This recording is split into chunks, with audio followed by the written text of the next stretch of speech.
lahat. Welcome po sa ating midweek service. Nagagalak po kaming makasama ang bawat isa sa inyo. Kaya ngayon pong gabi, ayan, papurihan po natin ang ating Panginoon. Pisahan po natin ang ating pagsamba ng may pag-awit.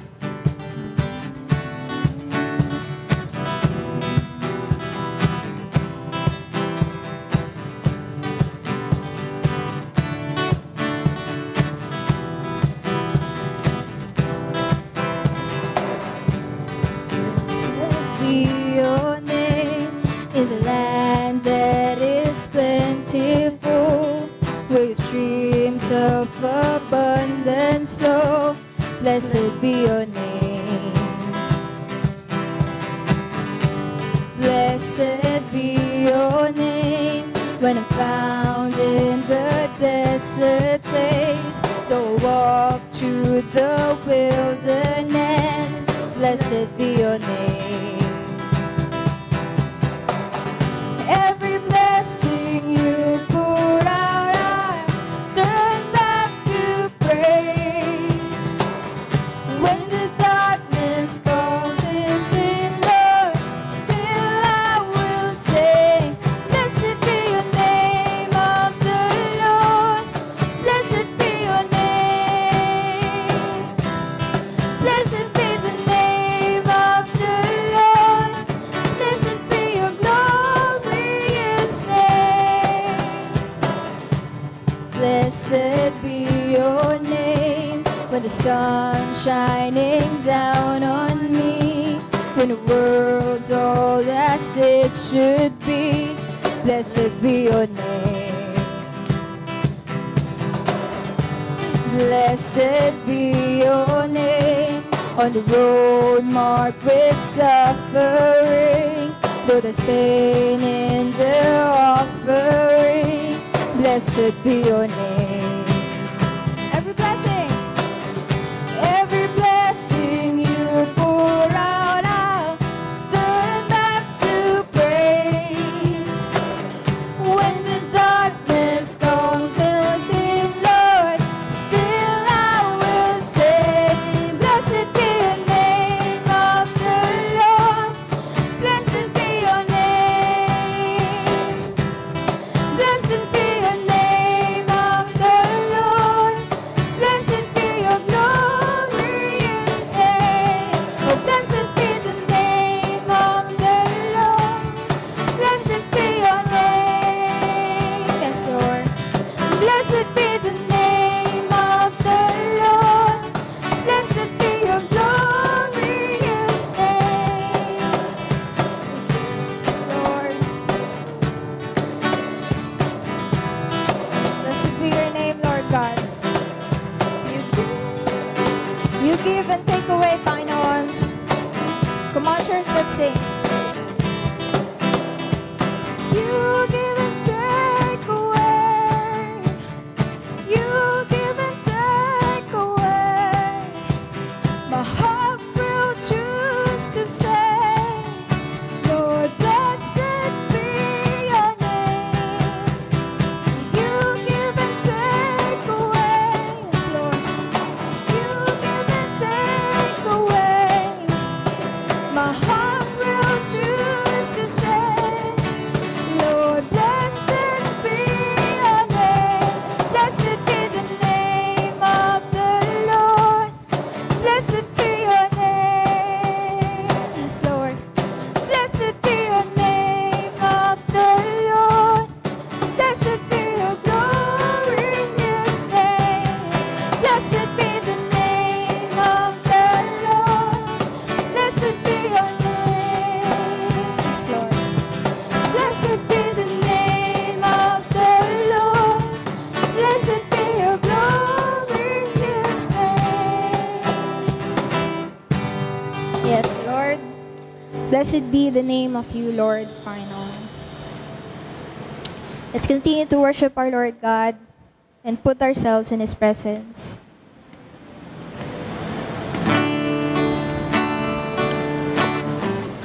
Yes, Lord. Let's continue to sing our praises to our Lord God.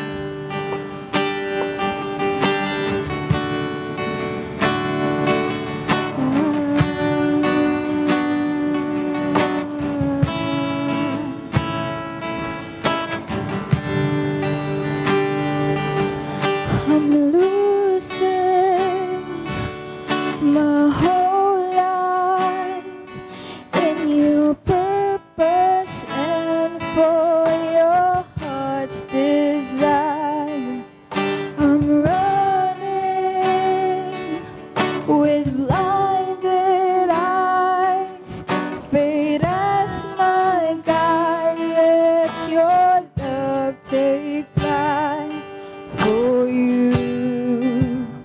Always put aside, all for you and I. Whether it's you I love, oh, I'm devoted to you. Sacred love, my truth. Oh, I'm devoted to you. Oh, and oh, I worship you. I worship you, my Lord. I'm losing my whole life in your purpose and for your heart's desire. I'm running with blinded eyes, faith as my guide. Let your love take flight for you. Always put aside, all for you and I. Father, it's you I love. Oh, I'm devoted to you. Sacred love, my truth, Lord. Oh, I'm devoted to you. Oh, Lord, I worship you. I worship you. I'm devoted to you. Sacred love, my truth, Lord. I'm devoted to you. Oh, Lord, I worship you. I worship you, my Lord.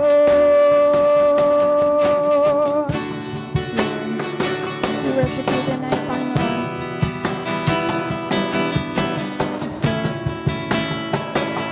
Precious God, into your arms, without blame I come. Your blood has saved us all. Precious God, into your arms, without blame I come. Your blood has saved us all. Precious God, into your arms, without blame I come. Your blood has saved us all. Oh, I'm devoted to you. Sacred love, my truth. Oh, I'm devoted to you. All in all, I worship you. I worship you. I'm devoted to you. Sacred love, my truth. Oh, I'm devoted to you. All in all, I worship you. I worship you, my Lord. It says in Matthew 25, verse 21, his master replied, "Well done, good and faithful servant. You have been faithful with a few things. I will put you in charge of many things. Come and share your master's happiness." Alam ko po, it's the end of the day, this Thursday. Madami pong pagod sa atin. Madaming galing sa work or galing sa school or may mga iba pang pinagkakabalahan. And all we wanted was to rest. And anong kay ganda kung ang sumalubong sa atin is this verse. When our God say, "Well done, good and faithful servant." Because all throughout the day, we have been faithful to our Lord. We have hold on to the faith. Kahit medyo hindi maganda ngayon yung umpisa ng araw mo, or yung gitna, or yung kung kailan pa uwi ka na, tsaka naging masama yung araw mo. Come, faithful servant. Let's find our rest in our Lord God. Let's pray. Our Heavenly Father, we thank you for this day, Lord God, na binigay niyo po sa bawat isa amin. Lord, as we rest in your presence ngayong gabi sa pagsamba ngayon, Panginoon, buksan na aming mga puso at isipan, Lord God, to receive your message. Whatever that comes out from the speaker's mouth tonight, Lord God, will be coming only from you, Panginoon. And Lord, be with us as we continue our worship tonight. All this we ask in your mighty name, Lord God. Amen. Yan. Magandang gabing muli sa bawat isa. Tunay nga na bigyan natin ng papuri at pasalamatan natin ng Diyos na buhay sa ating mga buhay sapagkat siya lang ang ating kalakasan, siya yung ating buhay at pag-asa. Ang teksto po na ating pagbabatayan ngayong gabi ay matatagpuan sa Roma chapter 12 verse 1 to 2. Sabi po dito, kaya nga mga kapatid, alang-alang sa masaganang habag ng Diyos sa atin, ako'y nakikiusap sa inyong, ialay ninyo ang inyong sarili bilang isang handog na buhay, banal at kalugod-lugod sa Diyos. Ito ay karapat-dapat na pagsamba ninyo sa Diyos. Huwag kayong makiayon sa takbo ng mundong ito. Mag-iba kayo sa pamagitan ng pagbabago ng inyong pag-iisip upang maunawaan ninyo ang kalooban ng Diyos, kung ano ang mabuti, kalugod-lugod at ganap na kalooban niya. Turning 180 degree. Ano po ba ang pagkakaiba ng 360 degree? Turning 360 degree at 180 degree. Yan. Sa CAT, sino ba nakapag-CAT dito? Citizen Army Training ba? Tawag doon. Ay merong 180 degree at saka 360 degree ang kanilang formation. No? Ang 360 degree po, from 0 back to 0. Turning back and back to 0. While in 180 degree, half lang ang kailangan mong i-move or direction, half ang direction. So, kung titingnan po natin ang pagkakaiba nito, ano ang reflection nito sa buhay nating bilang isang mananampalataya? Kapag 360 degree tayo na mananampalataya ay kumikilos, gumagawa, 360 degree, ay back to 0. Ibig sabihin, yung direction mo, balik ka pa rin doon sa pinagmulan mo. Umikot ka lang, 'di ba? Pero kung ang kikilos ka ng kalahati, you are turning in different direction, 'di ba? In different direction. Kumikilos ka sa kaibang direksyon. Hindi doon sa sinasabi na 360 degree. So, kung titingnan po natin ang aha moment nila Helen Keller at ni Anne Sullivan, 'di ba? Sino ba si Anne Sullivan? Si Anne Sullivan ay isang yaya ni Helen Keller na kung saan siya ay tinagurian, siya ay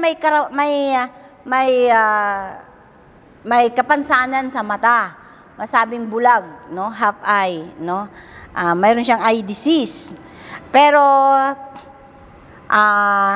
hanggang sa nabulag siya, pero nakapag-aral siya sa Parkinson School for the Blind. No? At ang maganda dito, si nang pumasok siya bilang isang yaya o teacher ni Helen Keller. Si Helen Keller po ay 1 year and 19 months old pa lang siya nung siya ay nabulag at nabingi.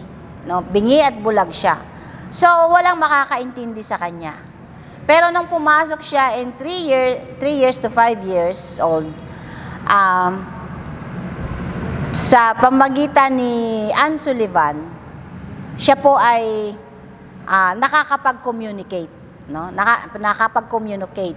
Isa sa mga na-communicate niya through action, through hand signal o through hands action, ay water, night, good morning, yan, ganon. So, sabi ni Anne Sullivan, ay may pagkakataon nito, may pag-asa. No? Kaya, ang ganda ng buhay, bagamat total disabled si Helen Keller, deaf at saka bulag siya, no? Pero naging American author of disability siya, or American author, disability rights advocate, political activist, and magaling na philosophers o educators. Bakit ano ang nakita dito? Yung aha moment, yung move, no? Yung 300 kailangan kumilos, hindi lang tayo doon sa apat na sulok ng ating ginagalawan. You need to go out to your comfort zone. Go out to your comfort zone. Dahil hindi ka mananatili dito lang sa lugar na o sa iyong ginagalawan, kundi kailangan mong kumilos, no? Ang bata 6 years old or 5 years old or 4 years old ay kailangang mag-aral para hindi lang magulang niya, hindi lang siya kailangan sa bahay, kundi kailangan niyang makipagsalamuha sa kanyang mga kaibigan. Kailangan niyang matutong maging independent at kailangan niyang matuto mag-aral, magsulat o anumang talento makita sa kanya. So ganon din ang nais ng Panginoon sa buhay natin, no? Ibigay natin, ihiwalay natin yung ating sarili. Kailangan natin, God call us to have a real commitment or real committed to all. We are called followers, but we are not committed. Di ba? Napakahirap. Followers tayo, pero mahirap sumunod. Pero God call us to commit ourselves to be a living sacrifice. Give the best as you can.